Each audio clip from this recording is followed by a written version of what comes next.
De même que l'existence de Dieu ne ressemble pas du tout à celle des créatures, de même sa vérité ne ressemble pas du tout à celle des créatures. En effet, toutes les créatures ont besoin de lui et sont donc partielles et dépendantes de lui. Mais Dieu n'a besoin d'absolument rien du tout, et donc sa vérité est différente de celle des créatures. C'est ce qu'explique le prophète dans Jérémie chapitre 10 verset 10, l'Éternel Dieu est vérité. Lui seul est vrai et aucune vérité ne ressemble à la sienne, comme il est écrit dans la Torah, dans Deutéronome chapitre 4 verset 35, rien n'existe en dehors de lui, c'est-à-dire qu'il n'existe aucune existence vraie, semblable à lui. Dans l'obligation de connaître son Créateur et son existence est inclus le fait que l'homme doit s'efforcer, dans la mesure de ses possibilités, de comprendre cette vérité. De fait, jamais il ne pourra comprendre entièrement cette vérité, alors que le Créateur, lui, connaît sa propre vérité. Mais ce que l'homme comprend de la vérité de Dieu, c'est sa façon à lui de comprendre son Créateur et de s'approcher de lui. Comment l'homme peut-il appliquer cette mitzvah de connaître Dieu? Voici comment appliquer cette mitzvah. L'homme doit s'occuper d'essayer de comprendre Dieu, son existence, le fait que son existence est une obligation. Il réfléchit et étudie ses façons d'agir pour le bien, ainsi que le soulignent nos sages à propos des versets dans Deutéronome chapitre 28 verset 9, tu marcheras dans ses voies, et dans Deutéronome chapitre 13 verset 5, vous vous attacherez à lui. Est-il possible de marcher dans les voies de Dieu? Est-il possible de s'attacher à lui? Mais attache-toi à ses voies qui sont bienveillantes, de même qu'il est miséricordieux, qu'il a pitié, qu'il visite les malades, qu'il dispense de la tzedaka, etc.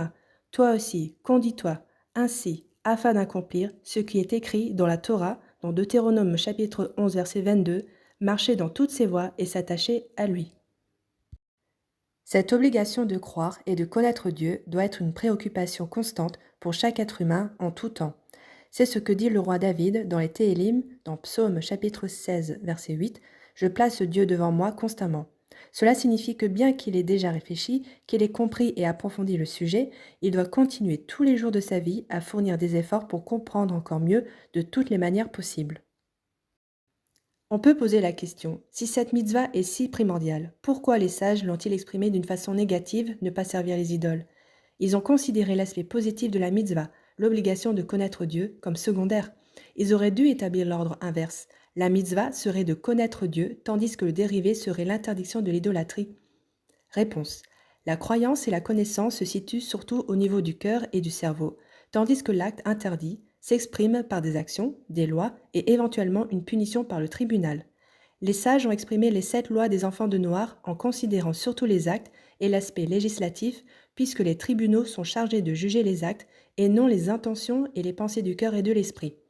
Mais en fait, il y a dans les 7 lois des enfants de Noir des aspects moraux, terre à terre, nécessaires pour la construction du sens moral, de l'esprit et du bon sens en général, ainsi que pour la vie en société. Cette raison est aussi valable pour les 5 mitzvot, blasphème, immoralité, meurtre, vol et membre d'un animal vivant, qui sont toutes énoncées par les sages sous une forme négative. En effet, c'est l'aspect législatif plutôt que moral ou social qui est retenu. 3. Les sages se sont demandé si les enfants de Noir ont le droit de croire dans le Chitouf association. De quoi s'agit-il? Chitouf, c'est croire dans son cœur, ou même exprimer verbalement qu'il existe une autre entité qui a autorité à part le Dieu un qui a créé le monde. Cet associé aurait la permission du maître du monde de diriger ce monde ou au moins une partie de ce monde. Cet associé pourrait être soit des constellations astrologiques, soit des anges, soit des forces de la nature. Donc l'homme penserait et dirait qu'il existe une seconde autorité associée au Créateur. Il jurerait par ces deux puissances, c'est-à-dire par Dieu le Créateur et son associé qui l'aide. Par exemple, si le tribunal lui demandait de jurer selon sa croyance pour justifier ses arguments lors d'un procès, il jurerait par Dieu associé à une autre force, comme si les deux étaient sur le même niveau de vérité dans son esprit. Dans le cas du chitouf, il n'y a pas de différence qu'il s'agisse d'un ou de plusieurs associés. Par exemple, certains prétendent que le Créateur a de nombreux associés qui leur auraient donné la permission de diriger un certain domaine. Selon le Rambam, Maïmonide, et le Ramban, Nachmanide, le chitouf est un mensonge et donc interdit aux enfants de Noach.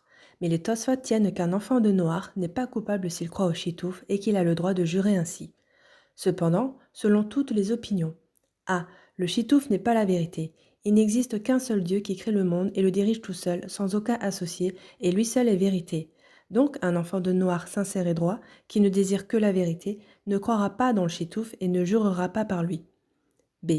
Participer à un culte, par exemple s'agenouiller, Offrir un sacrifice ou de l'encens ou tout autre rite devant un chitouf, que ce soit dans le cadre d'une cérémonie commune à Dieu et au chitouf ou juste au chitouf, c'est de l'idolâtrie qui est donc interdite à l'enfant de Noach.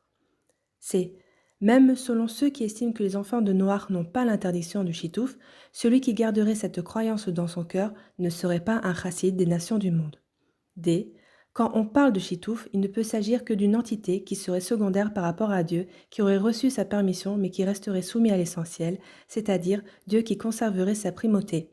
Mais si on pense que le chitouf est égal à son créateur, c'est-à-dire qu'il existe deux puissances égales, que chacune possède par elle-même une autorité, on se rend coupable d'idolâtrie.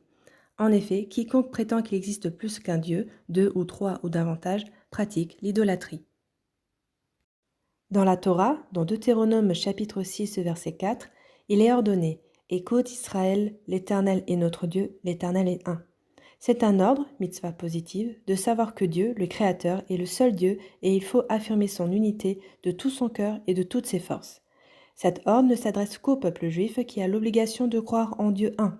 Les enfants de Noach ne sont pas astreints à cette mitzvah si sublime.